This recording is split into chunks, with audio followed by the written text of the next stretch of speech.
Buenas tardes. Quiero dar la más cordial bienvenida a todos a la tercera sesión del ciclo de conferencias del quinto seminario del Observatorio América Latina, Asia-Pacífico, que se refiere a las respuestas multilaterales frente a la pandemia del COVID-19. El Observatorio América Latina, Asia-Pacífico es una iniciativa conjunta de la CAF, la CEPAL y la ALADI que busca profundizar los conocimientos entre las dos regiones. En la sesión de hoy se presentará el trabajo seleccionado en el marco de la convocatoria al quinto seminario del Observatorio, que tiene como título Las respuestas multilaterales al COVID-19, una oportunidad para fortalecer la cooperación financiera América Latina, Asia-Pacífico. Este trabajo fue elaborado por las docentes e investigadoras Cintia Gasparini, Andrea Molinari y Leticia Patrucci de Argentina. El trabajo elaborado por las expositoras analiza cuál ha sido la respuesta de los principales actores financieros multilaterales a esta pandemia y describe las respuestas iniciales a la crisis, así como los instrumentos desplegados por los organismos internacionales para combatirla. A partir de ello, busca identificar propuestas para una mayor complementación entre las instituciones financieras de América Latina y el Asia-Pacífico. En esta sesión nos acompañarán como expositores invitados Pablo Sanguinetti, vicepresidente de Conocimiento de la CAF, y Matías Van der Sk, representante del BID en Uruguay, quienes brindarán su perspectiva sobre el tema desde la experiencia de sus respectivas instituciones. En primera instancia, quiero dar la bienvenida a las autoras del artículo ya referido. Cintia Gasparini es magíster en Desarrollo Económico, directora del Departamento de Economía, Producción e Innovación Tecnológica de la Universidad Nacional de José Clemente Paz y de la Universidad de Buenos Aires. Andrea Molinari es doctora en Economía, investigadora y docente de la Facultad de Ciencias Económicas y del Consejo Nacional de Investigaciones Científicas y Técnicas de la Universidad de Buenos Aires. Leticia Patrucci es magíster en Administración Pública, investigadora docente del Departamento de Economía y Administración de la Universidad Nacional de Moreno, del Instituto del Conurbano y de la Universidad Nacional de General Sarmiento de Argentina. Adelante, por favor. Hola, buenas tardes a todos, a todas, ¿qué tal? ¿Cómo están? Bueno, efectivamente, como nos presentaban, yo soy Cintia Gasparini y con Andrea y con Leticia venimos trabajando hace tiempo estos temas, en realidad porque compartimos la gestión hasta el año 2015 y hemos abordado los temas a partir de algunas posiciones en la gestión nacional y luego de ella comenzamos a hacer algunos trabajos de investigación en calidad de investigadoras en un ámbito académico y eso es lo que traemos hoy como uno de nuestros trabajos que como tal presentaban, lo que tiene que el objetivo principal es de alguna manera hacer un relevamiento de las primeras respuestas que están haciendo las principales instituciones financieras internacionales a la crisis del COVID. ¿Y por qué nos preguntamos y por qué queremos hacer este relevamiento? Bueno, como todos sabemos, la crisis sanitaria y económica que se ha desatado en el marco de la pandemia del coronavirus no tiene precedentes, es una crisis histórica, no solo por la magnitud, el tamaño del impacto en la actividad económica, sino también porque la velocidad a la que se ha desarrollado y desenvuelto la crisis y la escala que ha alcanzado más del 95% de los países tendrán caídas del PBI per cápita este año, claramente no ha tenido precedentes. En promedio el PIB mundial va a caer, según lo proyectado según las últimas proyecciones del Fondo Monetario Internacional, un 5%. Proyecciones que, dadas las mismas características de la crisis, son números un tanto inciertos o por lo menos habrá que confirmarlos y esperamos que no sea aún peor ese diagnóstico. Y ese diagnóstico para el mundo es aún más difícil en algunas de las regiones del mundo. Todas las regiones están afectadas en esta escala global que ha tomado la crisis, pero nuestra región latinoamericana es especialmente vulnerable. El pronóstico para la región es casi una caída de casi el doble del pronóstico que tenemos para el mundo.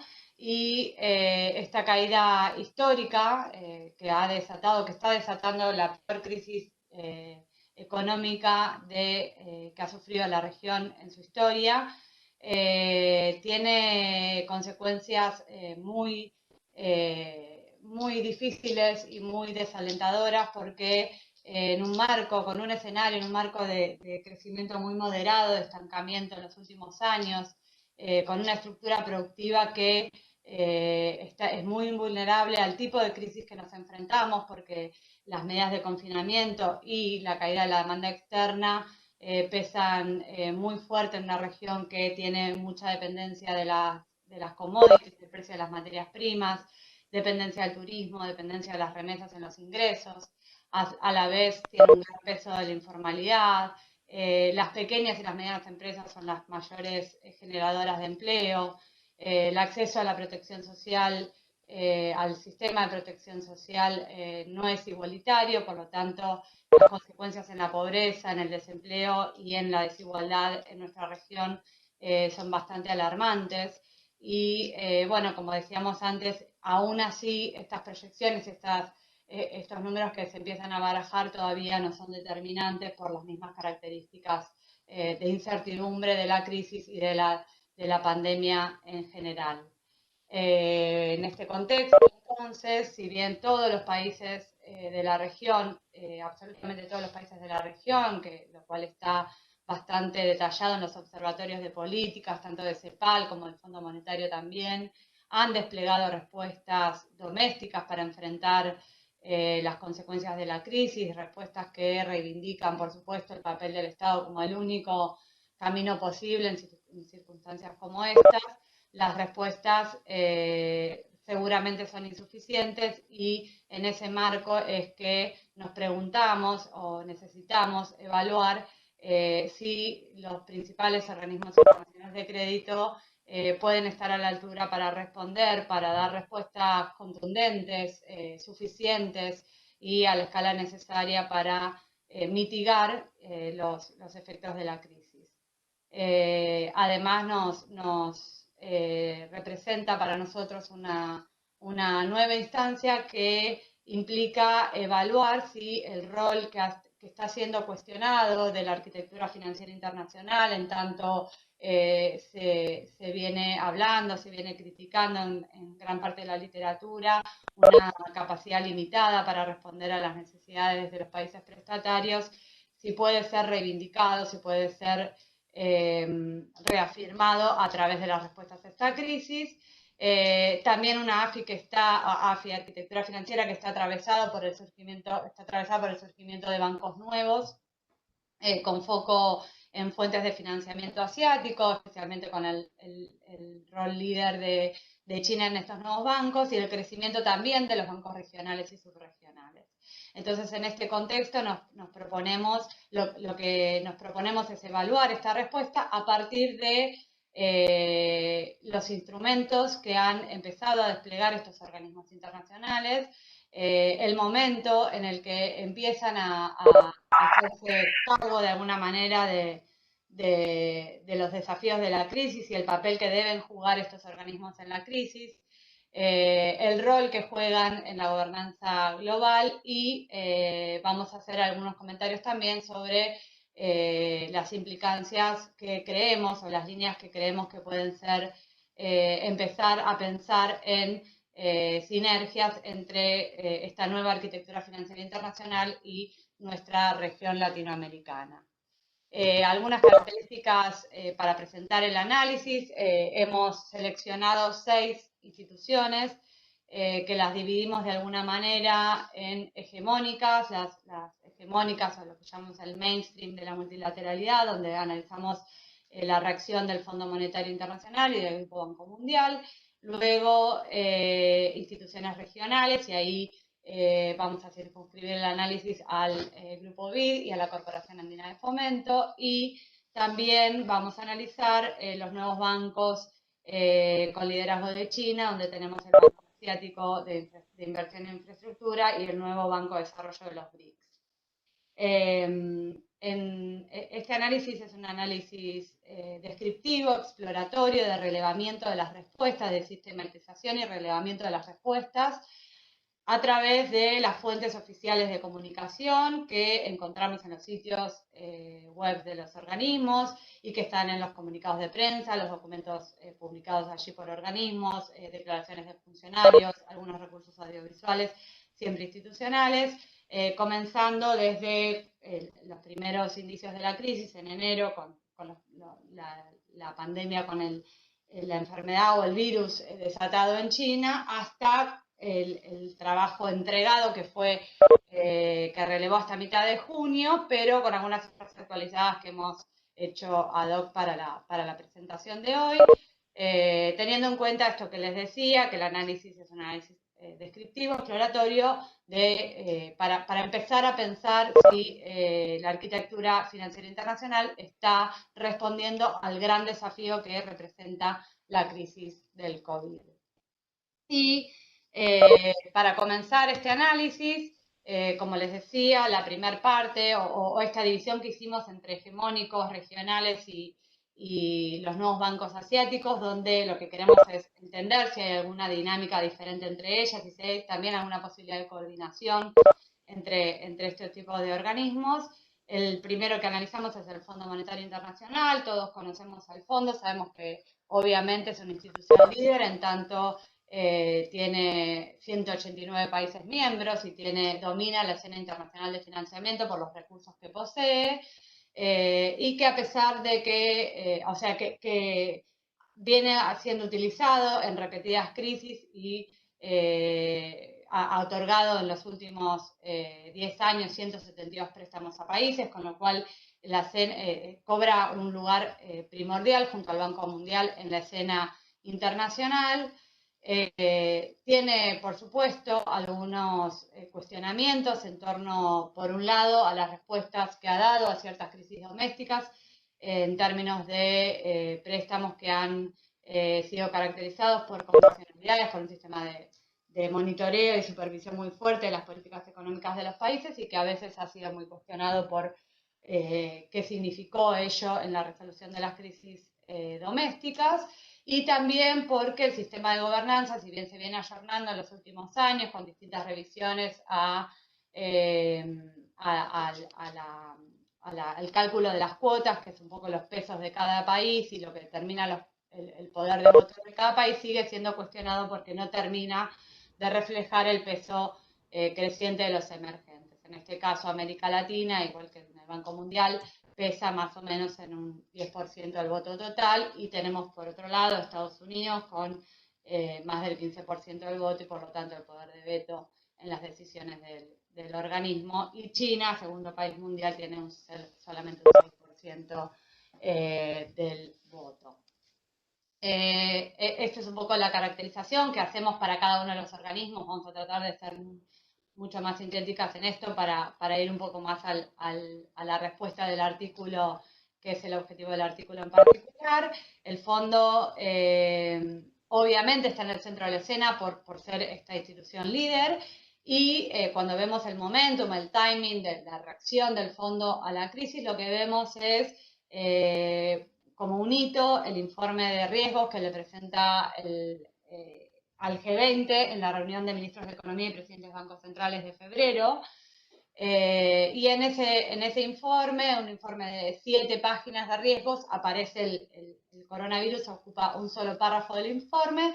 Se habla de un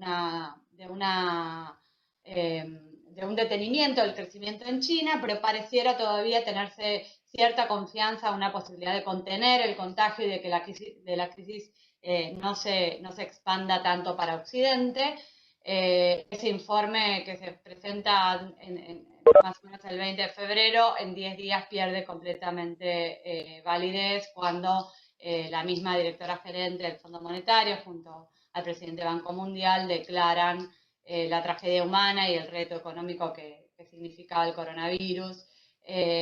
Lanzan el 4 de marzo duplican los fondos para las líneas de crédito de emergencia el 4 de marzo, crean un sitio web ad hoc para el coronavirus el mismo 12 de marzo, todo en línea también con las reacciones de la OMS que va en esos días declarando la importancia de la pandemia, de lo que en ese momento era el virus, hasta el 11 de marzo que lo declara como pandemia. En concreto, el Fondo Monetario despliega como instrumentos estos servicios de crédito rápido, los préstamos de crédito rápido, de rápido desembolso. Son dos instrumentos, el servicio de crédito rápido y el instrumento de financiamiento rápido. El primero es para los países más pobres que acceden al fondo de contención, al fondo de crecimiento y lucha contra la pobreza, que son los países más pobres. Y el otro instrumento es para todos los para cualquiera de los países y tiene condiciones, no condicionalidades, condiciones de préstamo similares a las otras líneas del fondo, a las otras líneas de préstamo del fondo. En cambio, el primero, que es para países de bajo ingreso, tiene condiciones más concesionarias. En estos instrumentos se han duplicado los recursos, en principio hasta 50.000 millones de dólares, y hasta ahora lo que informa el fondo es que de más de 100 países lo han solicitado, se ha aprobado más o menos en 70 países por un total de 25.000 millones de dólares. La segunda, otra gran medida que tiene que ver con una reacción a la crisis es la condonación de los servicios de la deuda de los países más pobres con el Fondo Monetario Internacional a través del uso del Fondo de Alivio y Contención de Catástrofes. Ese fondo tiene como objetivo llegar hasta 1.000 millones de dólares. Hasta ahora hay disponibles 500 millones de dólares y utilizados 28 países, para 28 países por la mitad de ese total disponible. Incluso esta iniciativa que el fondo anuncia el 13 de abril, donde condona por 6 meses la deuda de estos 28 países, esta iniciativa luego es reforzada a través de una iniciativa más amplia, pero de suspensión de los servicios de la deuda que declara el G20 en su reunión 2 días más tarde después de que el fondo haga lo propio con sus deudores, digamos, con sus países deudores. Luego amplía las líneas vigentes, especialmente la de crédito flexible, que la utilizan actualmente 5 países, han solicitado la ampliación de las líneas de crédito flexible. En este caso son préstamos, sí, con un programa previo con el fondo y con un monitoreo de las políticas, un monitoreo del marco de políticas para ser elegibles, países elegibles de estas líneas. Las mismas condiciones son para una nueva línea que se crea ad hoc para el COVID, que es la línea de liquidez de corto plazo. Y también hay una línea que hay siempre en el Fondo Monetario y en este tipo de organismos de fortalecimiento de capacidades, asistencia técnica a los países para manejar la crisis. En total, el fondo más o menos estima que en asistencia financiera, más el alivio de la deuda de los países más pobres, lleva invertidos 89.000 millones de dólares, todo en el marco del 1 billón de dólares de capacidad prestable total que han puesto desde el momento, desde marzo, a disposición del coronavirus. En lo que hace a la región latinoamericana, América Latina ha accedido por 17 países a los préstamos de rápido desembolso, sin programas y sin condicionalidades. Más o menos en total hay unos 5.500 millones de dólares asignados a este tipo de préstamos. Teniendo en cuenta que si bien hay 17 países que lo prestaron, todavía el monto total prestado a la región es casi la mitad de lo que se le presta en este tipo de instrumentos a África y a países de Asia. En cuanto a las líneas de crédito flexibles, los 5 países que han pedido estas ampliaciones son latinoamericanos: Chile, Perú, Colombia. Son los que se llevan casi los 46.000 millones de dólares de estas líneas. En lo que hace al alivio de la deuda, el único país latinoamericano que es afectado o que es beneficiado en este sentido es Haití, y por lo tanto representa muy poco del total otorgado. Y hay también, obviamente, acciones de fortalecimiento de capacidades y asesoramiento en política económica. Hay bastante más para decir, pero si les parece vamos pasando la palabra a Leticia, que va a continuar con el Banco Mundial, y después retomamos cualquier duda que tengan. Gracias Cintia. Bueno, yo voy a ser muy breve para también poder desarrollar el resto de los organismos. Yo voy a presentar brevemente cuál es la respuesta o cuál fue la respuesta que nosotros observamos respecto a la reacción del Grupo Banco Mundial. Como ustedes saben, el Grupo Banco Mundial está conformado por 5 organismos.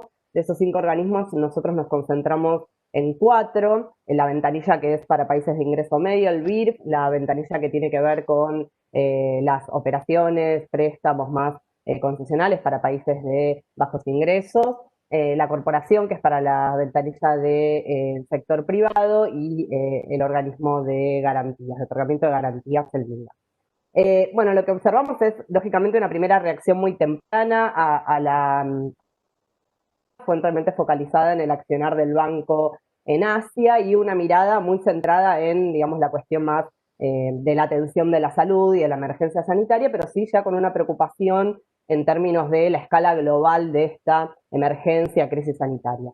Recién, acelero un poco los tiempos, recién sí en marzo encontramos una respuesta que tiene una escala global en cuanto al alcance de los distintos instrumentos que desarrolla y en cuanto no solo a la atención de la emergencia sanitaria, sino también ya la atención de diferentes aspectos que hacen a los efectos sociales y económicos de la crisis. En ese sentido, el principal instrumento que desarrolla tiene que ver con mecanismos de financiamiento rápido, de respuesta al COVID, que totalizaron 14.000 millones de dólares entre los 3 principales organismos, y luego se sumaron a esos 14.000 millones, 6.500 millones de, como decía, del organismo a cargo del otorgamiento de garantías. Lo que quiero señalar sintéticamente de este punto es el predominio de los fondos provenientes de las fuentes o a través de los organismos que atienden a las ventanillas del sector privado. Nosotros observamos que entre los fondos que se otorgaron a la CFI, que otorga la CFI a través de 4 líneas, alcanzaron los 8.000 millones más estas garantías otorgadas por MIGA, fundamentalmente preponderante esta respuesta.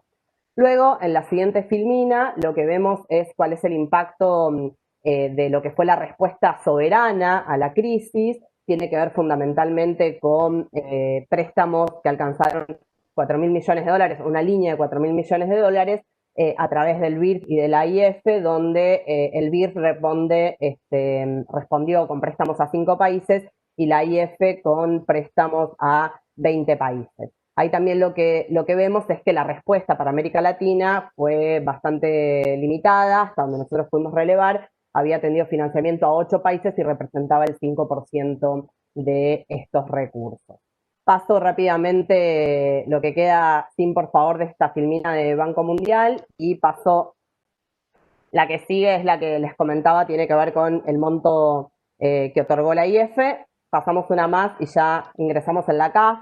Después, si hay alguna pregunta, volvemos, es para hacer en el BID, gracias, un pantallazo más general. El BID responde a través fundamentalmente de 3 organismos, el banco que atiende a la ventanilla soberana, BID Invest, que ha sido recientemente reformada y que se concentra en el financiamiento al sector no soberano, al sector privado, y el BID Lab. Lo que nosotros observamos es una respuesta ya más integral de la crisis, allá, digamos, hacia fines de marzo, concentrado en 4 áreas: salud pública, poblaciones vulnerables, productividad y políticas fiscales.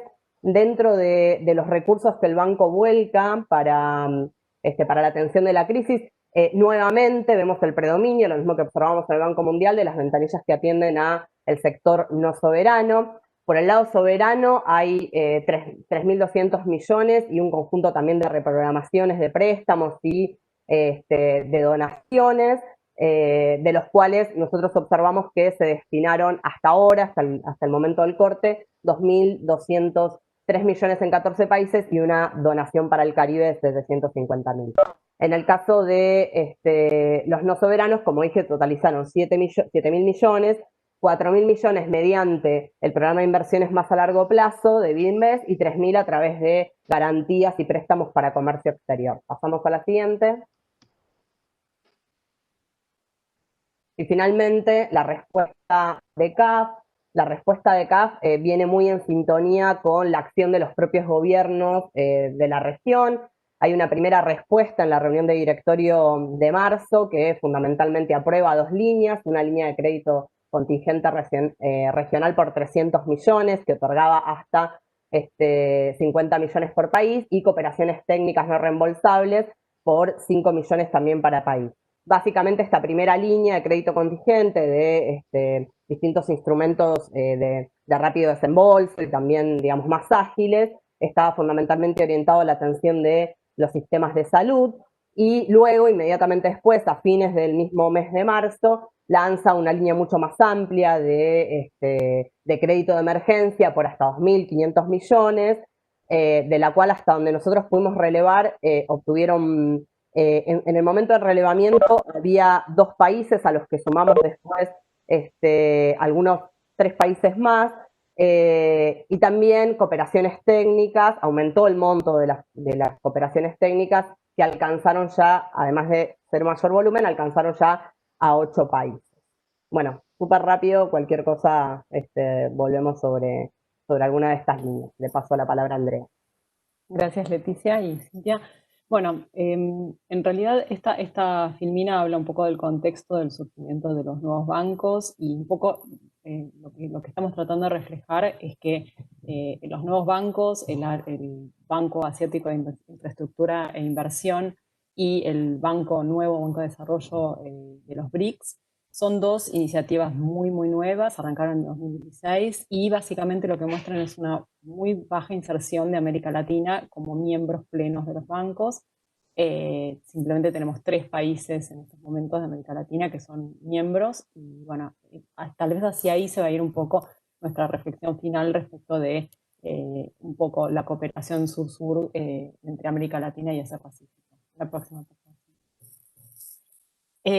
Nosotros de lo que estuvimos relevando, digamos, toda la información que tiene que ver con la ayuda al COVID, por supuesto estos bancos como digamos, era esperable, fueron los primeros en reaccionar. En febrero hay un primer contacto en el caso de la AIB con el gobierno chino para enfrentar las necesidades tanto de corto como de largo plazo de la pospandemia. Que bueno, estamos hablando ahora de largo plazo y no sabemos exactamente qué significa eso. Un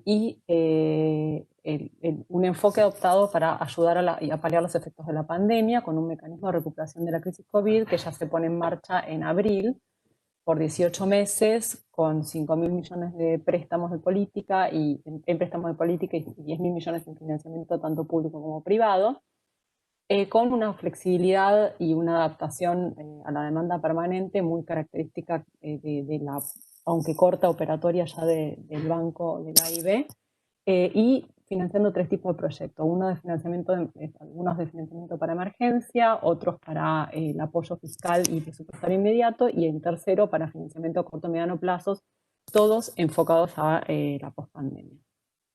Por favor, la siguiente. Entonces se prevé un desembolso más rápido de los fondos ya aprobados para responder a los desafíos del COVID. Se habilita como elegibles a los miembros no regionales, respetando el límite que ya tienen por acuerdo constitutivo del 15%, y también se ponen en marcha otros instrumentos existentes. Cabe destacar dentro de esta ayuda COVID de la AIB que agiliza mucho los procedimientos para cofinanciamiento, coordinando esfuerzos con otras instituciones, otros bancos, para el cofinanciamiento, un cofinanciamiento más fácil en términos administrativos, más ligero. También, bueno, acelera procesos de aprobación del directorio y este procedimiento también se asegura de poder revisarlo en abril de 2021, sabiendo que probablemente no se sabía todo desde el principio.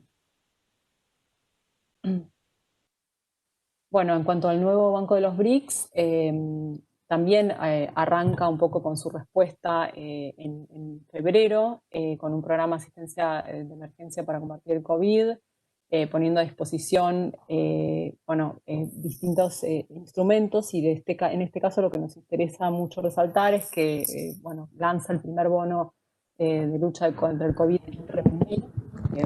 Sí tuvieron otros bonos, pero el NDB emite bonos en moneda china, lo cual enfatiza su rol inicial y su mandato original de mercados, fortalecer los mercados de capitales de sus países miembros y otorgarlos financiamiento en moneda local. También genera un mecanismo de asistencia de emergencia por $5.000 millones. Y otro de $10.000 millones por asistencia relacionada con la crisis. Y se compromete a trabajar en la coordinación y complementación con otras instituciones financieras internacionales. En cuanto a conclusiones, lo que vemos es que los efectos de la crisis exigen una reacción a la medida de las principales redes globales de coordinación y cooperación del volumen de la crisis. Luego, al final de esta diapositiva, nos preguntamos si es suficiente la respuesta. Básicamente lo que tenemos es, lo que se ve es una reacción a la pandemia con una lógica secuencial. Recién en marzo se advierte en el mundo que es una pandemia de la cual va a haber que ocuparse y va a haber que financiar con instrumentos empleados muy diversos, como están listados en esta diapositiva, pero también que gran parte de los nuevos recursos tienen como destinatario al sector privado. Podemos discutir un poco respecto de si es, el sector privado es o no es suficiente o si es necesario en cuanto a su financiamiento, pero eso es un poco lo que nos en estos momentos. La próxima, por favor. Y después, en cuanto a líneas de acción, lo que planteamos nosotros en el trabajo, que es de nuevo como un incipiente granito de arena que empezamos a estudiar, tiene que ver con fortalecer las iniciativas de cooperación ya acordadas. Casi todos los bancos tienen iniciativas con los nuevos bancos asiáticos, los bancos latinoamericanos, incluso el Banco Mundial. Y entonces nos parece que sería muy bueno aprovechar el COVID para poder fortalecer estas iniciativas, explorar interacciones entre los bancos regionales de desarrollo, los nuevos bancos, en el marco de las políticas de cofinanciamiento, que ya, como mencionamos, el AIB está haciendo bastante. Impulsar las membresías de los países latinoamericanos con los nuevos bancos multilaterales de desarrollo y propiciar la participación de Latinoamérica en la política activa del Banco de los BRICS, con las emisiones de bonos en mercados de monedas locales. Creemos que hay bastante para aprender por parte de Latinoamérica respecto a estos bancos, que lograron ponerse de pie en muy poco tiempo y ya ser actores principales e importantes dentro de la arquitectura financiera internacional. Y en tanto ello, nos parece que sería muy bueno que la región pudiera buscar una mayor acción coordinada en la AFI global en el marco del llamamiento del G20. Bueno, por ahora esto es un poco todo. Lamentamos que nos pasamos un poco de tiempo, pero bueno, somos 3 expositoras y aunque se lo practique y todo, a veces es un poco difícil cumplir con los tiempos. Muchas gracias. Gracias a Cintia, Leticia y Andrea por la interesante presentación que han realizado sobre el contenido del trabajo que realizaron sobre el relevamiento de las reacciones que han tenido los organismos financieros internacionales frente a la crisis generada por la pandemia del COVID-19, sobre la identificación también de las líneas de acción que ustedes han realizado. Les recuerdo a los participantes que pueden escribir sus preguntas en la sección correspondiente al chat. Al final de las presentaciones pasaremos a un segmento en el que podremos responder a sus preguntas. A continuación, me es grato dar la bienvenida a Pablo Sanguinetti. Pablo es PhD en Economía por la Universidad de California, es máster en Economía por la misma universidad, máster en Economía por la Universidad Torcuato Di Tella de Argentina y profesor de Economía de esta universidad. Fue investigador y profesor invitado en varias universidades, entre ellas la Universidad de Nuevo México y la Universidad de Bonn en Alemania. Sus áreas de interés se centran en comercio exterior e integración, desarrollo económico y federalismo fiscal. Actualmente ejerce funciones de vicepresidente del conocimiento en la CAF. Adelante, por favor. Muchísimas gracias, Silvia. Es un placer poder participar de este panel, de esta iniciativa de ALADI. Muy interesante el trabajo que han presentado las autoras. Quizá hago algún comentario a lo largo de mi exposición. En Entonces, yo lo que voy a hacer es hablar algo sobre la respuesta de los bancos multilaterales de desarrollo ante los impactos sociales y económicos del COVID. Obviamente, no es que voy a hablar de todos los bancos, voy a concentrarme en la CAF, pero en general muchas de las tareas que tenemos por delante son comunes a varios de estas instituciones. Entonces, lo primero que quiero empezar es algo que ya Cintia mencionó, voy a ser muy cortito, ¿no? Los impactos económicos y sociales de esta emergencia, ¿no? Que fue una cosa nunca vista. Ya mencionó aquí Cintia la caída a nivel del PBI global, alrededor del 5, nosotros lo tenemos más o menos en 4, pero en la región sí, más o menos la caída promedio va a ser 8,7, con mucha heterogeneidad, ¿no? Porque hay países como Paraguay, que ahora estamos pronosticando casi una caída casi cero. Bueno, estando en Uruguay ustedes también es un país que va a estar bastante bien, la caída que estamos pronosticando es un poquito arriba de 3, pero después hay países como Perú, Argentina, etcétera, que con caídas de 11, 12, 13%. Así que es muy importante. Obviamente el impacto de esto sobre desempleo, informalidad y pobreza es dramático. Perú, por ejemplo, se perdieron 7 millones de empleos entre abril y junio de este año.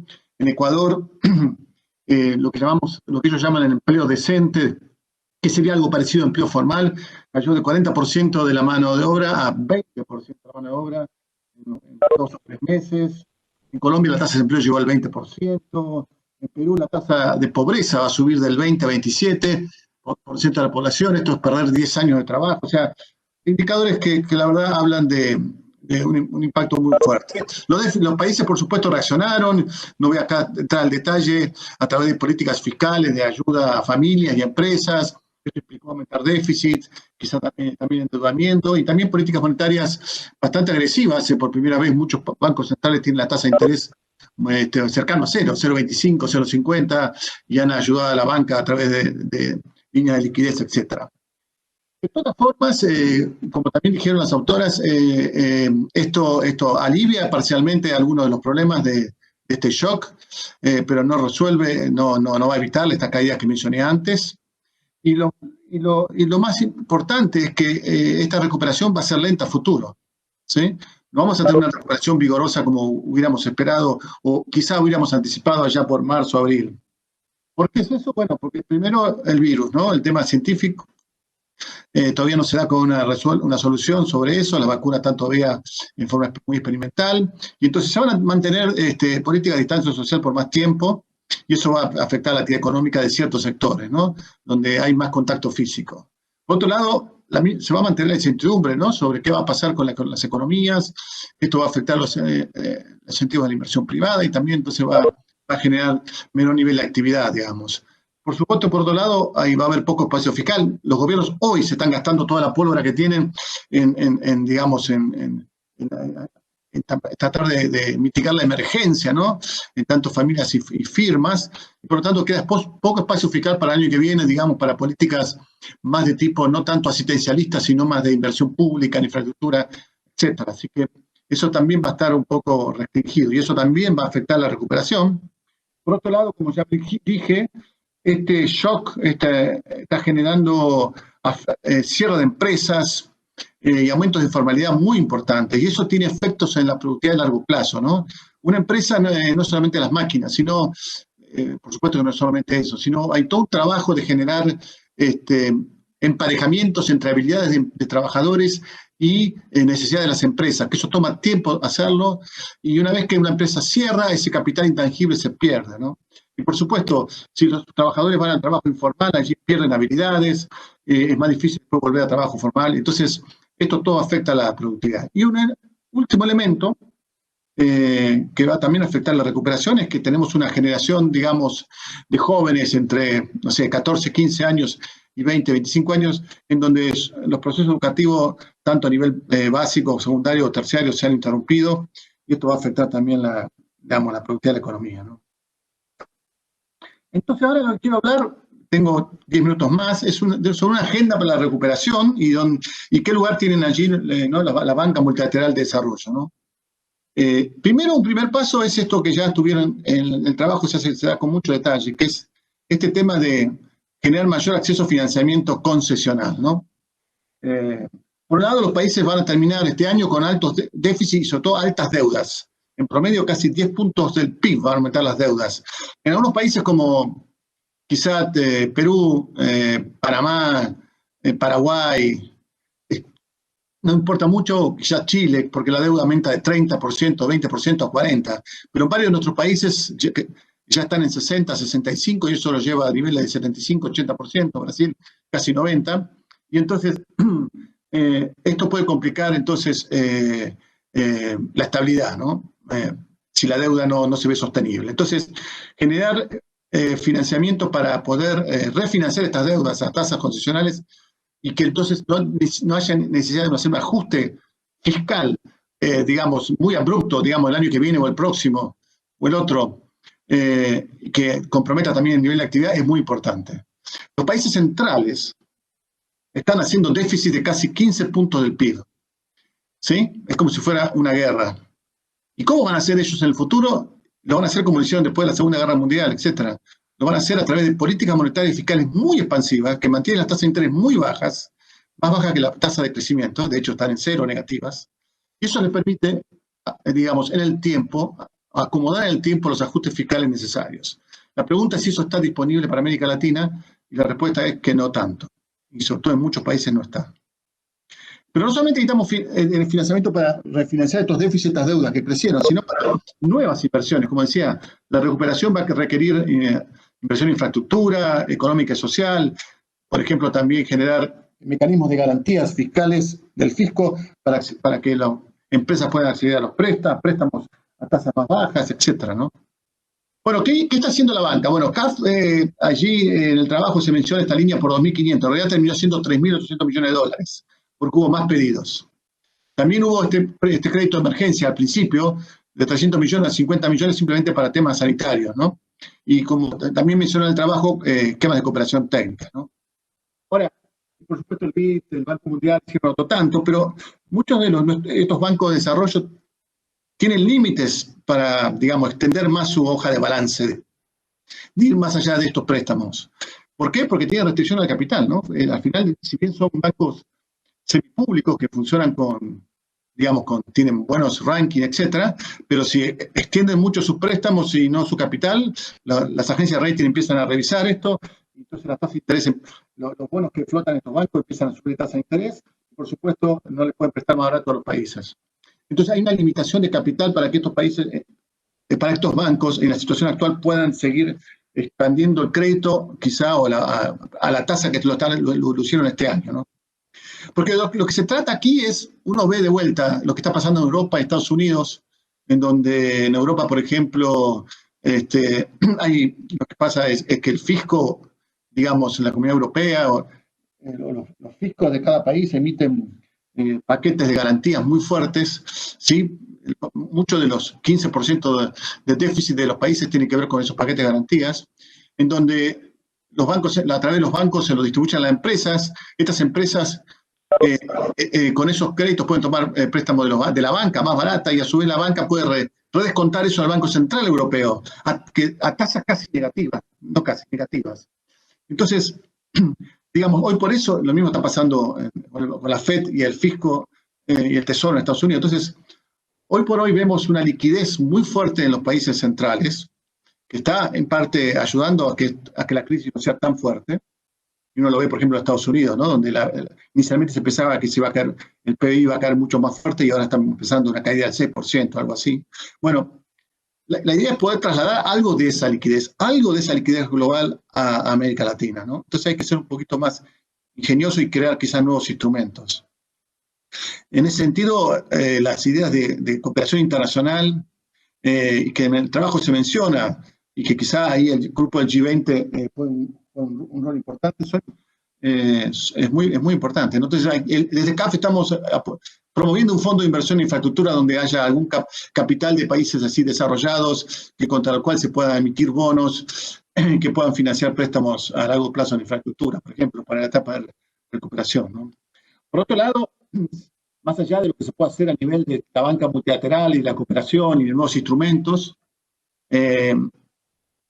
también algunos países han podido o podrían maximizar su financiamiento a través de los mercados domésticos de manera nacional. Estos mercados han mejorado mucho en el último tiempo. Hay países como Colombia, Brasil, el mismo Uruguay, Perú, están emitiendo en sus propios países bonos, digamos, a tasas realmente bajas. Han emitido bonos también en moneda nacional y a nivel internacional. Brasil, por ejemplo, hoy, si bien la deuda es muy alta, la mayoría de ella es en moneda local. Entonces, esto de fortalecer los mercados domésticos para financiar no solamente el sector privado, sino para lo que hacen hoy los países centrales, ¿no? A través de venta de bonos, digamos, el Banco Central puede comprar bonos en mercados secundarios, bonos públicos, digamos, y eso facilitar también el financiamiento de algunos déficits. Un segundo elemento, más allá de impulsar, como dije, el acceso al financiamiento es, bueno, ¿cuáles van a ser los factores que van a impulsar el crecimiento? Bueno, uno de ellos claramente es la inversión en infraestructura, porque eso no solamente lo que hace, no solamente mejora la demanda agregada, digamos, mayor gasto público, sino la productividad de las economías a mediano y largo plazo. Así que este plan de mayor inversión en infraestructura es central. Para eso, como dije antes, algo de financiamiento público se requiere, pero también el sector privado puede jugar un rol importante a partir de lo que llamamos las APP, ¿no? Las acciones públicos-privadas, ¿no? Donde comparte el riesgo del sector público y privado, también se mejora la eficiencia de las inversiones, sobre todo en los temas de gasto en mantenimiento. Ahí CAF ha jugado un rol muy importante también en muchos de estos programas de APP, por ejemplo, otorgando financiamiento, garantías, y el mismo Uruguay, ¿no? A través de un fondo CAFAN que se ha formado para generar inversiones en infraestructura, donde ha habido también ingresos de fondos privados, ¿no? Finalmente, si vamos a gastar mucha plata en infraestructura, privada o pública, se requiere mejorar la gobernanza de la institucionalidad de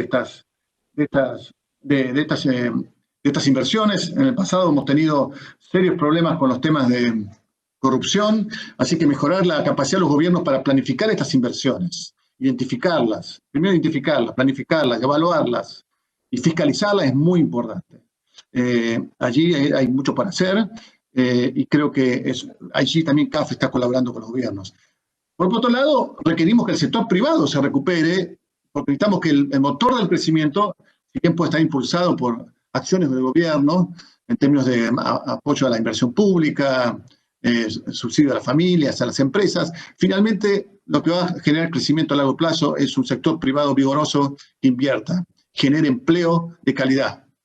Entonces ahí necesitamos, por ejemplo, mejorar la asignación de empleo entre firmas y entre sectores en la pospandemia. En la crisis hay varios sectores que están muy afectados, y entonces el problema es que puede haber una reasignación de recursos de sectores muy afectados a otros sectores. No queremos que eso, o de empresas más afectadas a empresas menos afectadas, queremos facilitar eso, sobre todo desde empresas poco productivas a más productivas, y eso es importante porque aumenta la productividad de la economía.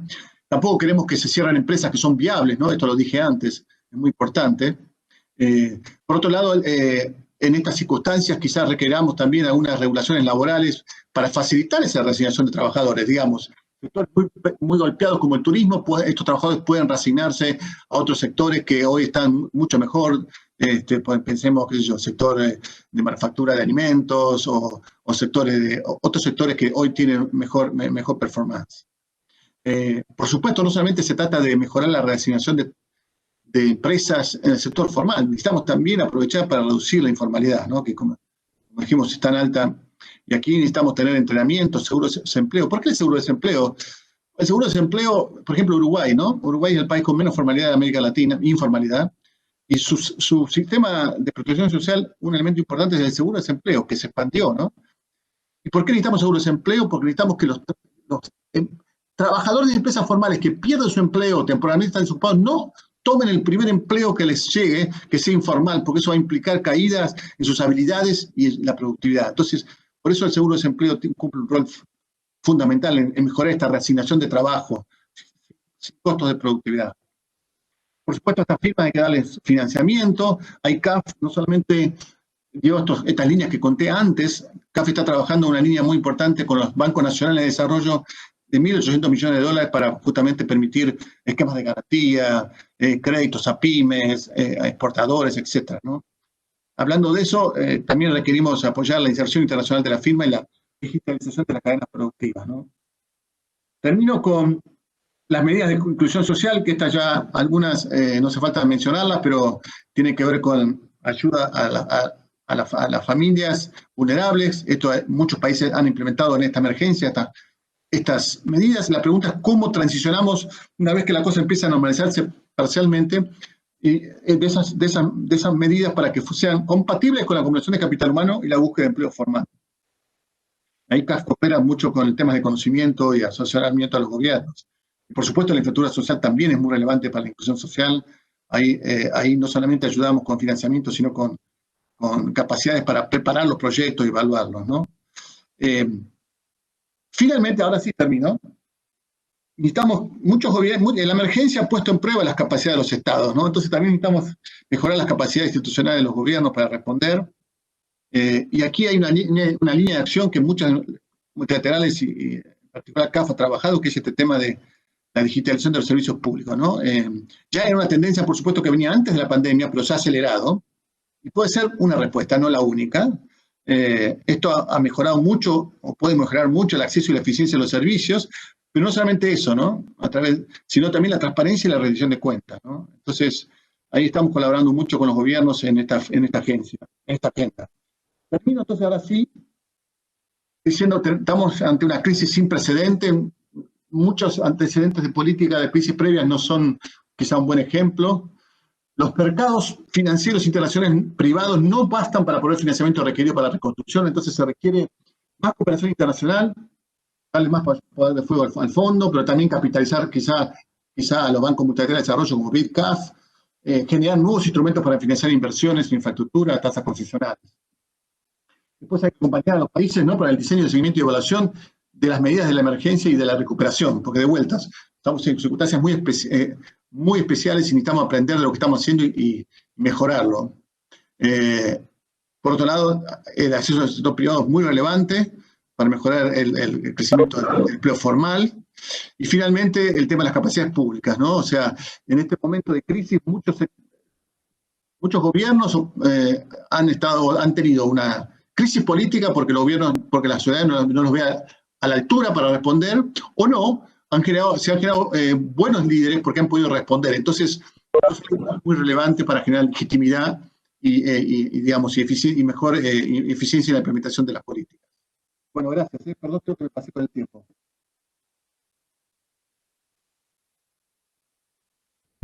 Muchas gracias, Pablo. Realmente un panorama muy claro, sucinto, me imagino que es mucho más amplio, pero realmente nos ha dado un panorama claro para poder partir en el análisis y en la reflexión. Voy a darle la palabra a continuación a Matías Venderetsky, representante del BID en Uruguay. Matías es egresado de la Universidad de Buenos Aires y tiene una maestría conjunta en la Escuela Superior de Administración y Facultad de Derecho de la Universidad de Northwestern en Chicago. Fue jefe de la División de Movilización de Recursos del BID, donde era responsable de identificar y desarrollar y ampliar la movilización de recursos y alianzas estratégicas entre el grupo BID y los socios del sector público y privado. Tiene una amplia experiencia en el tema de cofinanciar y movilizar recursos financieros. Tiene mucho conocimiento de los socios para la aceleración del desarrollo de América Latina y el Caribe. Y antes de unirse al BID en 2007, trabajó para el Banco Mundial en varias operaciones con garantía soberana, incluyendo a países de Asia Sudoriental y América Latina. Es actualmente, como les había dicho, el representante del Banco Interamericano de Desarrollo en Uruguay. Desde marzo de 2020 viene supervisando la programación del banco y el diálogo técnico con el país. Matías, adelante, tienes la palabra. Bueno, muchas gracias, Silvia. ¿Se me escucha bien? Sí, se te escucha bien, se te escucha muy bien. ¿Y se ve la presentación? Tenemos la presentación, nada más que tenemos algo que la está tapando en este momento. A ver, ahora. Ahora sí, ahora perfecto, gracias. Bien, bárbaro. Bueno, muchísimas gracias, Silvia. Muchísimas gracias a todos y la verdad, buenas tardes a todos y a todas. Es un gusto realmente estar con ustedes. Muchas gracias a Ladi por la invitación y felicito a Cintia, a Andrea y a Leticia por el trabajo. La verdad, ha sido interesante escucharlas, leer lo que han hecho y también agradecerle a Pablo por su muy buena presentación, con una muy buena exposición de las consecuencias económicas de esta pandemia. A finales yo primero quiero decir que voy a enfocarme en Uruguay. No me pongo el gorrito BID regional. Nosotros tenemos 26 países miembros en la región, son 48 en total, pero son 26 prestatarios en la región y yo soy de alguna manera el que encabeza una de las oficinas, que es la oficina de Uruguay. Hay un par de datos ahí de las presentaciones que hablaban de algunos montos. En cuanto al banco, se espera probablemente que a fin de año sean de 13 a 14 billones de dólares para préstamos con garantía soberana. Y a esto hay que sumarle al BID Invest, que tiene otros 4 a 6 billones de dólares. Y ese es un poquito la huella, el footprint del banco. Este año, la verdad que en operaciones con y sin garantía soberana, el banco superó esos 100.000 millones de dólares en el monto total de préstamos en cartera, lo cual marca un poco, es un testimonio, diría. Nosotros no nos medimos por la cantidad de préstamos pendientes, pero sino en términos del impacto, y el testimonio es básicamente el número impactante de 100 billones de dólares por lo que la crisis pandémica nos hizo reaccionar rápido y fuerte. Yo quería empezar hablando de Uruguay, quizás un poco diciendo que en lo que va del año, el BID apoyó al Uruguay con más de 1.700 millones de dólares, que realmente es una cifra histórica para el país. Esto es poner a disposición del gobierno en esta cantidad. Para nosotros ha sido, como decía bien el informe, una prioridad reaccionar con inmediatez. Y bueno, les voy a contar de alguna manera, tratando de resumir y acelerar un poco. Siempre los que presentamos últimos nos toca acelerar más. El cronograma rápido de algunas de las cosas que hemos hecho, pero primero decirles que el grupo trató de adaptarse con varios instrumentos. O sea, nosotros tratamos de adaptar a la sensación de no inmediatez que tienen las aprobaciones de nuestros bancos, a una sensación de inmediatez. De hecho, esto fue comprobado en varias ocasiones aquí en Uruguay, pero el banco lo primero que ofreció fue tratar de redireccionar los proyectos en cartera. Aquí muy puntualmente en el Uruguay redireccionamos 2 préstamos, uno de seguridad ciudadana para la compra de tobilleras electrónicas, teniendo en cuenta que el tema de violencia doméstica se disparó durante la pandemia, y luego también redireccionamos un préstamo de salud que teníamos para la compra de insumos médicos, y esto fue inmediato, fue casi en los primeros 7 días de la declaración de pandemia. El banco reformó rápidamente sus procesos, programas de préstamos que normalmente nos llevan de 4 a 6 meses, nos pusimos el desafío de poder aprobarlos en 6 semanas. Y esto se logró, diría, en la gran mayoría de los casos, ¿no? Y esto fue una de las consecuencias positivas, diría, institucionales de la pandemia, que tratamos y generamos mecanismos para ser más ágiles y responder de manera más rápida. Desarrollamos 4 prototipos, los 4 prototipos sobre los cuales se aprobaban estas operaciones en 6 semanas, y con eso realmente respondamos rápido en la mayor parte de los casos. Como decía bien Pablo, este es un momento en donde se necesitaba liquidez, se necesitaba respuesta y liquidez en un momento de crisis sin precedentes, y la verdad es que 13 días después de decretar la pandemia o la emergencia sanitaria, diría, Trabajamos con el gobierno para tratar de habilitar 3 líneas que teníamos, concretamente 1.050 millones de dólares en líneas de liquidez entre marzo y abril, fueron aprobados y desembolsados. Así que, digo, de alguna manera esto nos permitió dar una respuesta muy rápida aquí en Uruguay también, ¿no? Diría que a esto habría que sumarle un par de cosas más, ¿no? Lo primero es, el banco modificó, y como muchos otros organismos, algunos procedimientos para tratar, procedimientos fiduciarios al interno del banco para hacer los procesos más cortos, los procesos de validación más cortos. Se puso a disposición una lista de proveedores internacionales para la compra de insumos médicos, se adoptaron mecanismos de licitación consolidados, en fin, una serie de herramientas fiduciarias que se agilizaron con la pandemia. En un momento de total desesperación para la compra de insumos médicos, como fue el mes de marzo o abril,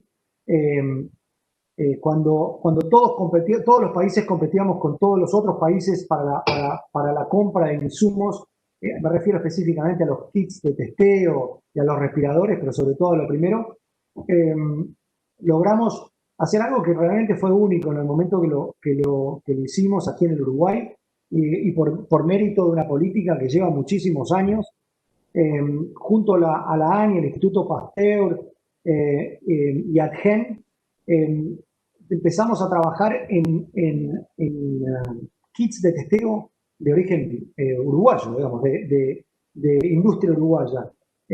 Y esto la verdad que fue una gran satisfacción cuando al mes teníamos la capacidad de tener kits de testeo uruguayos y que pudimos apoyar en este proceso, ¿no? Después esto se amplió, esta respuesta se amplió con los tests serológicos, ¿no? Se amplió también con respiradores de origen Made in Uruguay, y todo a través de la ANI. Así que la política de innovación de la ANI, que venimos apoyando hace mucho rato, cuando estuvo presionada por la pandemia y por demostrar resultados rápidos, conjuntamente con UDELAR, Pasteur y otros, la verdad que pudo dar una respuesta muy, muy rápida, ¿no?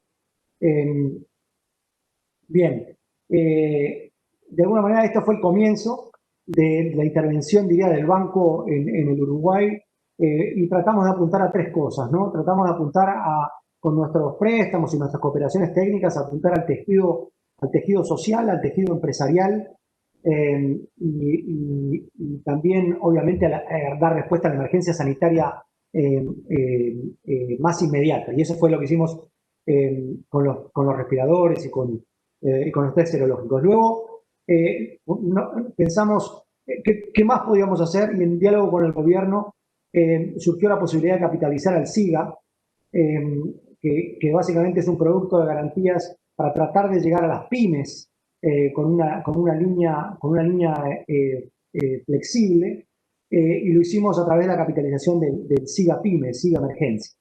Y esto fue realmente muy interesante poder trabajar con el Ministerio de Finanzas y con SIGA mismo, para tratar de desarrollar esta línea que creemos ha sido de muchísimo apoyo para el país. Después apoyamos algunas cosas muy puntuales como campañas, ¿no? Todo el mundo ve con muy buenos ojos lo que está haciendo el gobierno de Uruguay hoy al respecto de la campaña de 2 metros, pero también con lo que se está haciendo con el Coronavirus App y otras cuestiones que tienen que ver mucho más con la sensibilización de la población en cuanto a las medidas precautorias que hay que tomar sanitarias para evitar la dispersión del virus. Y esto realmente ha sido muy interesante. Por último, aclarar un tema que fue también muy trabajado a la interna con varios organismos y varios ministerios, que fue el programa para proteger a las poblaciones vulnerables. Es un programa que trabajamos con el MIDES y con el MEF y con varios otros actores en el gobierno, y es básicamente tratando de que el programa financie transferencias monetarias extraordinarias, eventualmente para los hogares titulares de la tarjeta Uruguay Social, de la TUS, pero al mismo tiempo también generando un poquito de una ventanilla única, generando un poquito de eficiencia en el manejo de los programas sociales, que es un poco el leitmotiv de lo que viene hacia futuro y lo que escuchábamos a Pablo, ¿no? El tema de eficiencia fiscal y la calidad del gasto.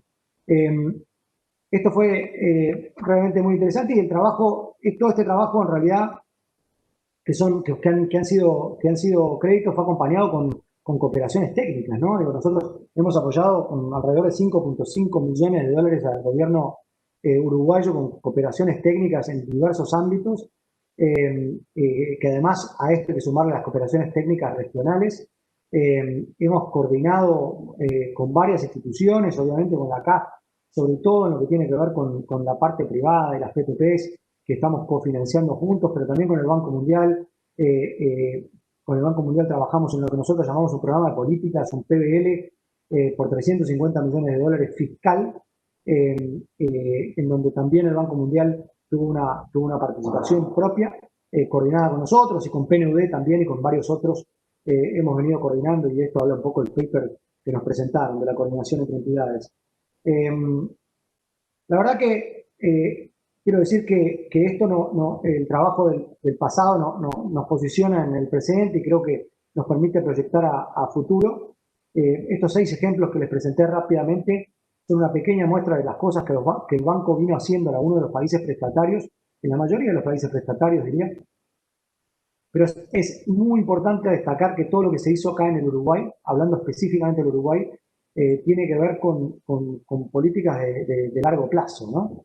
El ejemplo de la ANI es un ejemplo muy concreto de que son políticas de largo plazo las que permiten que hoy se pueda dar respuesta rápida a una crisis como la que sufrimos.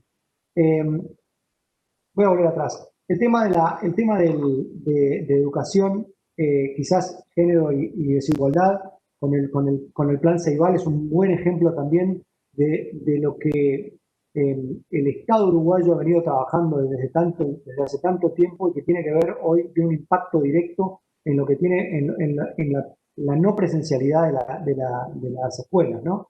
Si había alguien preparado para lidiar con esa no presencialidad al comienzo de la pandemia, fue Uruguay, y a través del plan Ceibal y tantas otras iniciativas de tan larga data que hicieron. Esto nació, me acuerdo oportunamente, con un evento que organizó el banco, en donde estaba John Negroponte, que es el creador del One Laptop per Child, y que a partir de ahí se desarrolló en lo que es hoy el plan Ceibal, que es realmente mirado con muy buenos ojos por el resto de la región. Toda esta digitalización que hablábamos de todos los sectores, no solamente del sector, el sector público en educación es vital, y también, ¿por qué no?, en temas de medicina y telemedicina. Creo que esto mencionó algo Pablo cuando se refería a la digitalización del gobierno, y acá hay muchos, sectorialmente el tema de digitalización es muy importante. Nosotros vemos una agenda futuro muy importante en el tema de digitalización, especialmente en teleeducación y telemedicina.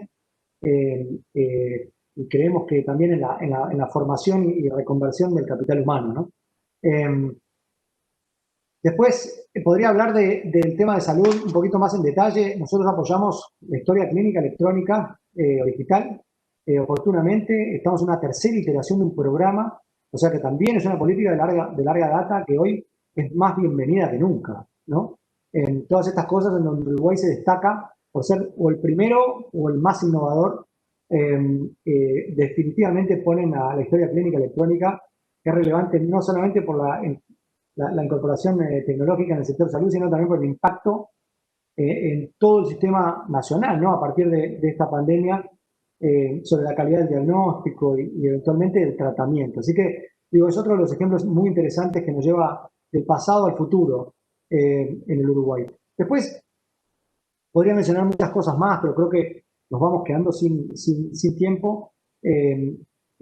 Como decía antes, Uruguay es un entorno óptimo para nosotros, para el trabajo del BID, por todo el apoyo que venimos dando nosotros y los otros multilaterales y los otros organismos también. Han sido muy bien tomados, tanto en educación como en biotecnología, como en el sector salud, en el sector de servicios globales también.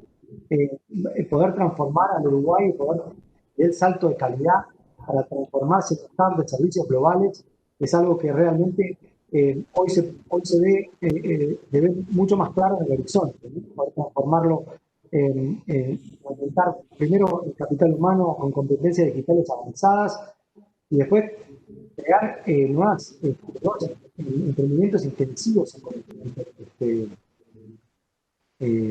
con potencial exportador. Entonces, algunas de estas cosas que venimos avanzando, la verdad, dando pasos al país, dando pasos agigantados, nosotros acompañando.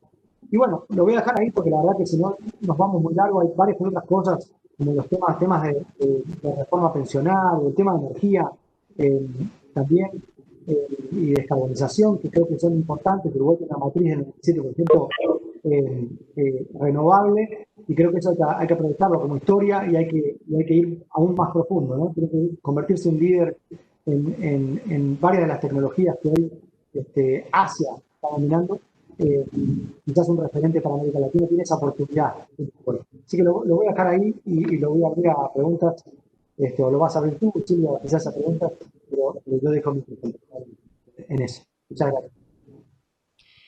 Muchas gracias, Matías. Bueno, realmente tenemos un panorama, hemos logrado tener un panorama amplio. Leticia, Andrea y Cintia nos han dibujado muy bien una recopilación, un resumen bastante claro de lo que se ha hecho durante este tiempo, que parece eterno y sin embargo han sido unos meses, ¿no? De todo lo que ha sido el financiamiento. Pablo, por su lado, también nos ha dibujado la perspectiva desde la CAF, una perspectiva regional que contrapone un poco los análisis también que ustedes han hecho. Y Matías, sin duda alguna, todo lo que somos testigos diarios de hacer acá y de ver de lo que hace, del quehacer del vida acá en Uruguay. Ante este panorama, yo quisiera primero preguntarles a Pablo y Matías si ustedes quisieran hacer alguna pregunta específica o alguna complementación a la exposición de Cintia, de Leticia y Andrea, para dar paso luego a las preguntas que tenemos en el auditorio.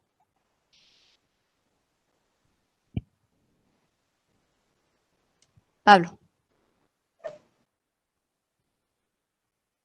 Estás muteado. Ahí estoy. Ahora sí, ahora sí. Así. Bueno, nada, me parece bárbaro que desde afuera de la academia nos juzguen o nos evalúen a los bancos multilaterales de desarrollo y sigamos haciendo bien nuestro trabajo, ¿no? Así que creo que eso es muy relevante. Pero me gustaría, el trabajo está muy bien y es muy descriptivo. Pero ¿cuál es la pregunta que quieren responderse? ¿Qué quieren responder ustedes sobre la acción de esta banca, digamos, multilateral? ¿Qué no está haciendo bien? ¿Cuáles son restricciones? O sea, ¿enfrenta restricciones de qué tipo? Ustedes mencionaron que pareciera que el sector privado tiene prioridad en estos fondos. Yo creo que eso es mucho de la historia que hay. Hay muchos préstamos a banca privada, etcétera, que están en los activos de los bancos, pero que los nuevos préstamos en general, por lo menos en CAF, han sido muy dirigidos a gobiernos, PBL, como mencionó Matías, digamos.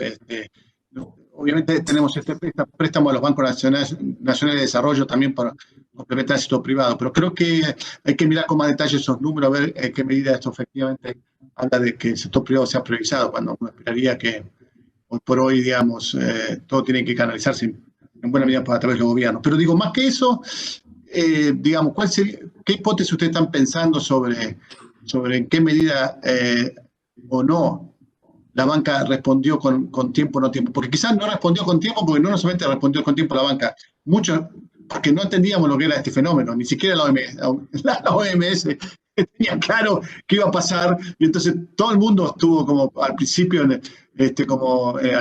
esperando y sin tomar decisiones fundamentales hasta que realmente las cosas se evidenció el nivel que tenía, ¿no? Pero bueno, nada, una cosa un poquito más general sobre a dónde quieren ir con este trabajo. Gracias. Andrea, levantaste la mano. Sí, no sé si querías que respondiéramos la pregunta y después seguimos con Matías. O... Sí.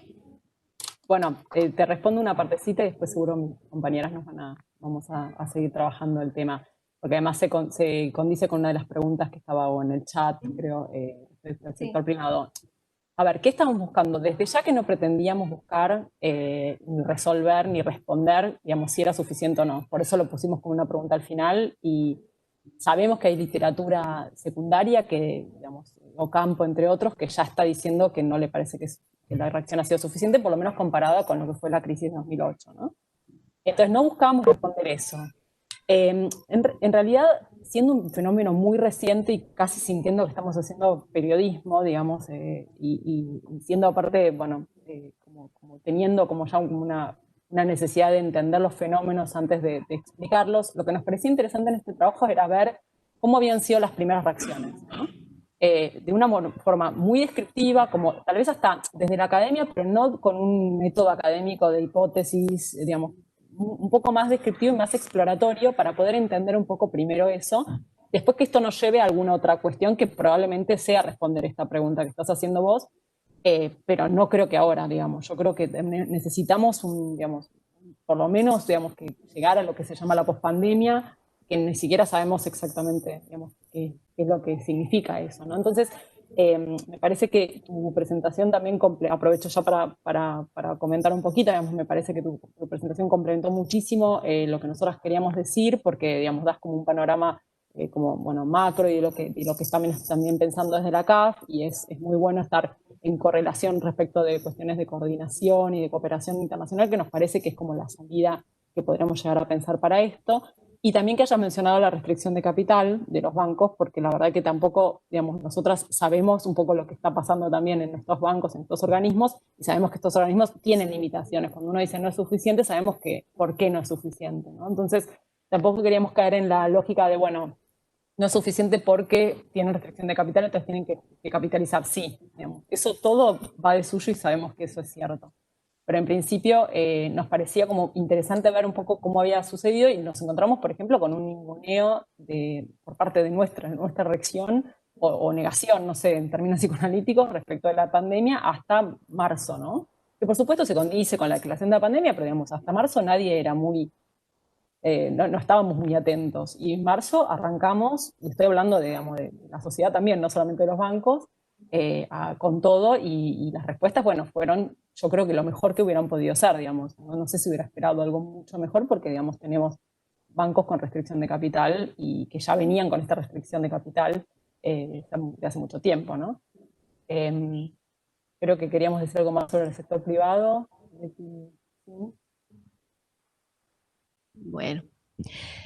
Bueno, Matías. Perdóname, creo que Leti, ¿vos querías comentar sobre el sector privado? Sí. No. Perdón, Silvia.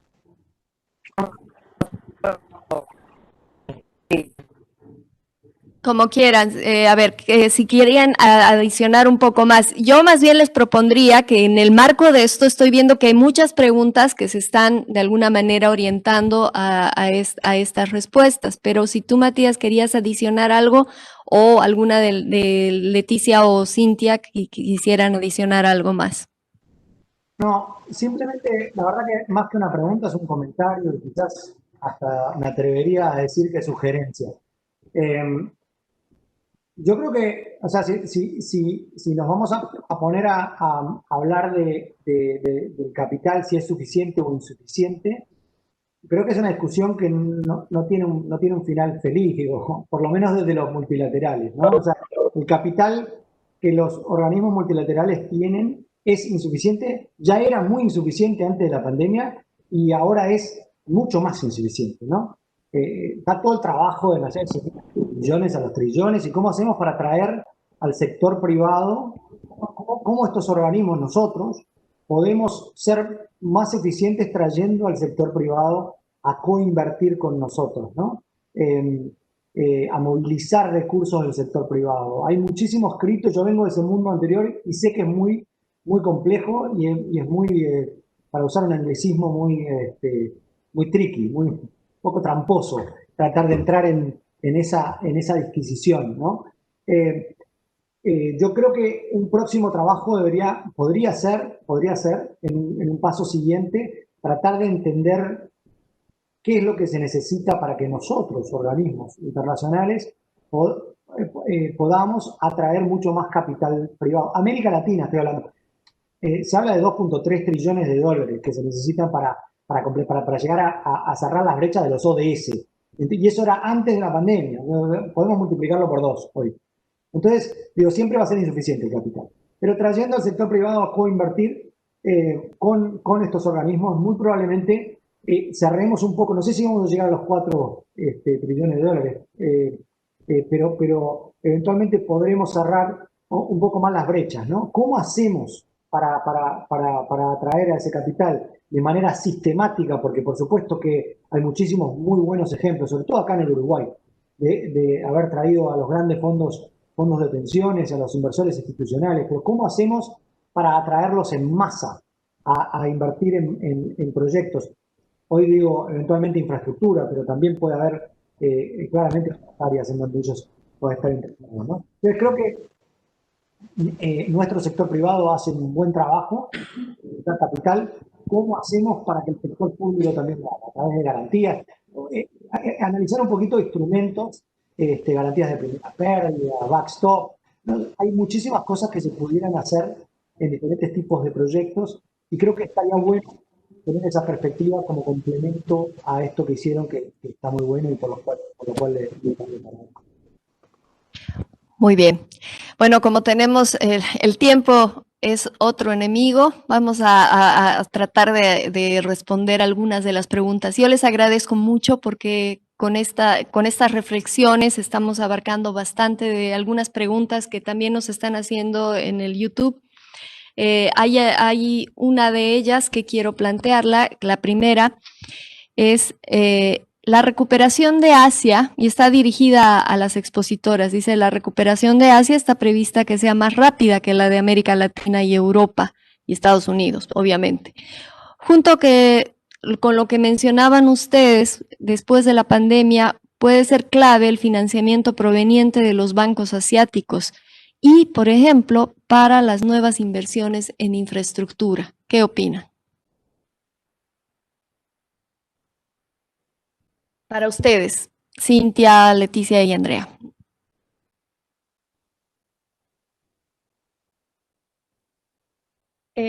No se te escucha. Leticia, ¿estás hablando tú? Sí.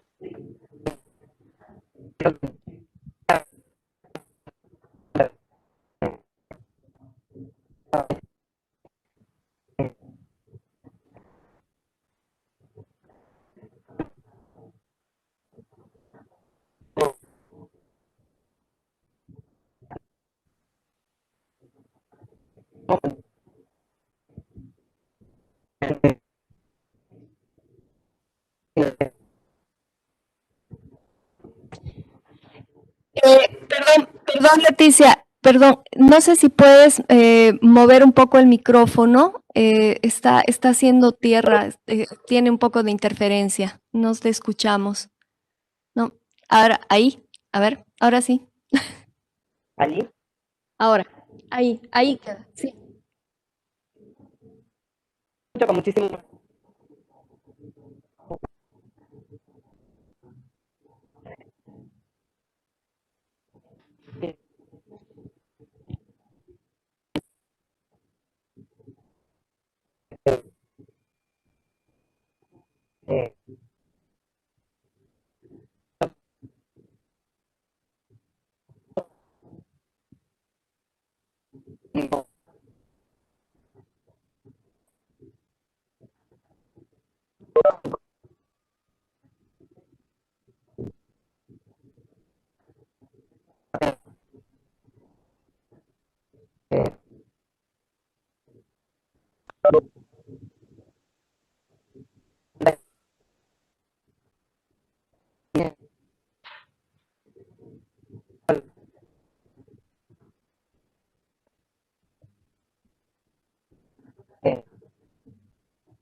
vamos, de luego, si nos da un poquito de tiempo, volvemos, pero hay algunas que están en el, algunas preguntas que están ahí, ¿sí?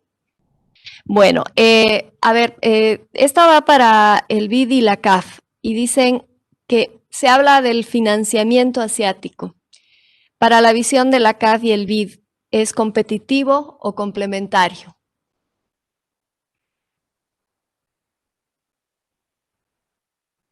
Matías. Sí, en realidad, como decíamos antes, ¿no? Las necesidades son muchas, el capital es poco. Todo es complementario. El capital asiático yo creo que se refiere al AIIB y al banco, al nuevo Banco de Desarrollo, ¿no? Creo que es la pregunta que está también acá en el chat. Por ahora, ambos tienen limitación en cuanto a la cantidad de países que pueden, con los cuales pueden participar, que pueden prestar, ¿no? Entonces, diría que en aquellos países en donde coincidimos en la agenda, son complementarios. Yo me acuerdo, digo, desde Washington, en la Oficina de Alianzas Estratégicas, tenemos relaciones con los dos bancos, tanto con el AIIB, con el Banco Asiático de Infraestructura, como con el nuevo Banco de Desarrollo, ¿no?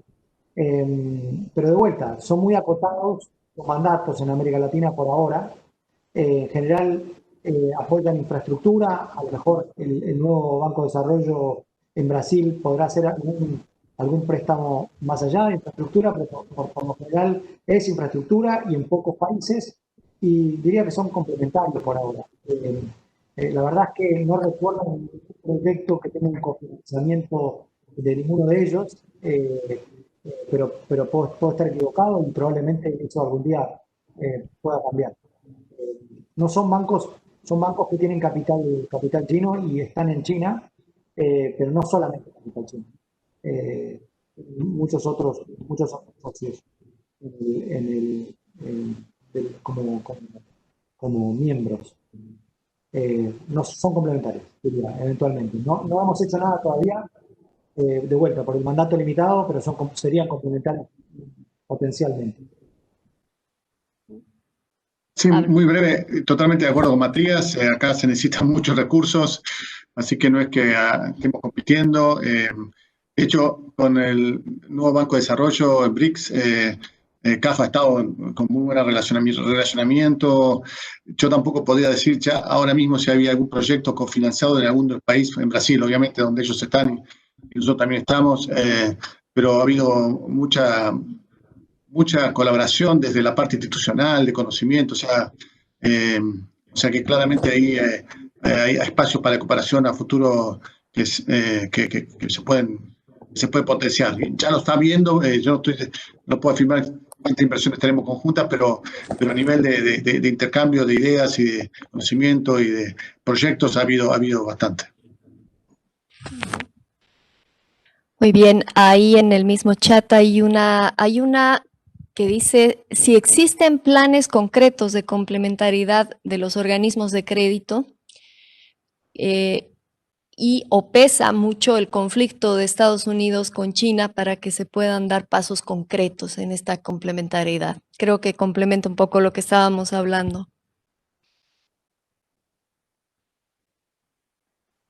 No, como dije antes, hemos tenido relaciones, hemos compartido agendas, trabajo y sobre todo actualmente aquellos proyectos en donde el banco está liderando y se necesitan cofinanciadores. En el pasado, no acá en Uruguay, pero en el pasado hemos hablado de vuelta. No me acuerdo que ninguno se haya concretado, pero esto va más allá de la intención de colaboración, digamos. Tienen que haber muchos otros factores para que el proyecto termine siendo completado por dos o más instituciones. Así que no podría dar ningún ejemplo concreto en principio, pero en el pasado, como con todos los organismos multilaterales, nos hemos sentado como institución y hemos compartido, sobre todo el pipeline público, cuando cada uno de los gobiernos, sobre todo también tienen un rol los gobiernos, ¿no? En muchos casos que nos solicitan a aquellos que estamos estructurando la operación, estamos liderando la estructuración, el poder contactarnos y tratar de conseguir cofinanciamiento de obras. A veces con nombre y apellido, a veces sin nombre y apellido. Así que diría que tienen mucho peso también los propios países. Andrea, querías decir algo. Sí, gracias. No, me parece que sí, complementa la pregunta y lo que estaban conversando antes. En general, pareciera que bueno, estos bancos arrancan los bancos nuevos asiáticos, arrancan en 2016 y ya en el 2017 empiezan o 2016, abril de 2016 ya hay un convenio CAF, nuevo Banco de Desarrollo de los BRICS, y así, digamos, hay convenios CFI, AIB, digamos, o convenio del grupo BID con el AIB. Convenios hay bastantes y digamos, la cuestión institucional está siendo contemplada, lo que todavía no se ve, y no es una crítica, sino que se entiende un poco también por el derrotero que tienen las instituciones. No hay demasiado todavía en concreto, como decían bueno, Matías y Pablo también, digamos, en principio no se ve algo, se ve como deseable, por supuesto, porque también sería una manera de poder empezar a canalizar también mucha de la inversión que viene desde China, digamos, hay como deseo de que esto suceda para también fomentar mayor cooperación sur-sur, pero no, por lo menos desde lo que nosotros estuvimos mirando, no encontramos, pero no, sí lo vemos como deseable. Le quería pasar la palabra a Cintia, que quería comentarnos algo sobre el fondo, que nos parece que es muy importante, sobre todo para países de ingresos medios, digamos, como los nuestros, Uruguay y Argentina, que es algo que dejamos fuera de la presentación, que nos parece importante destacar. Bueno, gracias Andrea. No, un poco también respondiendo a este comentario general del inicio, donde nos preguntamos qué exactamente estamos tratando de responder y si hablamos de suficiencia o no de recursos, y en ese sentido entender que todo es muy incipiente, que todo es muy nuevo, que todo es muy incierto y que eso complica cualquier tipo de evaluación. Pero es verdad que hay algunas cuestiones que ya se vienen remarcando en lo que hace al accionar de los organismos internacionales, específicamente lo que ha llegado a coordinar y lo que no ha llegado a coordinar el G20, donde el G20 que tiene la representación allí del Fondo Monetario, sí, del Banco Mundial también, además de otros organismos, y que de alguna manera se complementa además con algunas observaciones de Naciones Unidas sobre dos temas. Un tema es en temas de deuda, esto que mencionaba al principio de la presentación, que el G20 logra firmar por los países o acordar entre los países una iniciativa de suspensión de los pagos de la deuda para los países más pobres, 70 y pico de países. Es un poco tibio para algunas otras posiciones que reclaman hacer algo más general en cuanto a la deuda de los países en desarrollo, porque hay una clara preocupación sobre los niveles de endeudamiento, sobre las posibilidades de reestructuraciones de deuda. Incluso hasta hace muy poquito el Fondo Monetario y el Banco Mundial también hablaron sobre la necesidad de remarcar cómo deben ser las nuevas emisiones de deudas de los países. Las Naciones Unidas habla de una estrategia de la deuda para el mundo en desarrollo en general, y no solo para los países de bajos ingresos, donde hay suspensiones, donde hay condonaciones automáticas. O sea que en ese sentido hay un camino a explorar por parte de la revista multilateral. Y otra cosa que también tiene alguna relación es el no acuerdo sobre una nueva asignación de derechos especiales de giro del Fondo Monetario Internacional, así como se hizo en la crisis del 2009, que de alguna manera también repercute en esta insuficiencia por ahí de medidas para los países de ingresos medios, porque son los países que más pueden utilizar estos swaps con los derechos especiales de giro, intercambiar por monedas y sin condicionamientos, sin implicar nuevo endeudamiento. El G20 no ha logrado acordar. El Fondo Monetario se lo pide al G20, y ahí parece que la pelea o la lucha entre las posiciones de Estados Unidos, que parece ser el que veta esta decisión, contra China y los países europeos que habían dado el acuerdo sobre esta estrategia. Entonces nos parece que esas dos cosas, si bien, como decía Pablo, como decía Matías, Andrea, es muy temprano para hablar de suficiencia, o es muy temprano, o hay que ver con qué referenciarse para ello, hay algunas cosas que sí se empiezan a pensar en lo que se podría seguir avanzando si realmente hay un compromiso fuerte por mitigar los efectos de la crisis. Muchísimas gracias. Bueno, tenemos varias preguntas que se han resumido sin duda alguna en algunas de las expresiones, en algunas de las alocuciones de ustedes. Lamentablemente no vamos a poder responderlas todas, pero sí voy a decirles a los asistentes, a los participantes, que pueden acceder al trabajo de Andrea, Leticia y Cintia en la página del observatorio, donde está el trabajo ahí publicado, y ustedes van a poder leerlo, van a poder también intercambiar. Ahí están los correos de las expositoras, donde van a poder ampliar sus preguntas y sus consultas. Yo quiero agradecer a Matías Penderecki, a Pablo Sanguinetti, por haber participado, por habernos aceptado esta invitación. Sin duda alguna le ha dado mucho realce a este evento, a esta nuestra tercera sesión. Y voy a pedirles, por favor, a los participantes que están en el Webex, que puedan prender sus cámaras para que podamos tomar la foto del evento. Ahora sí salen las fotos de los eventos.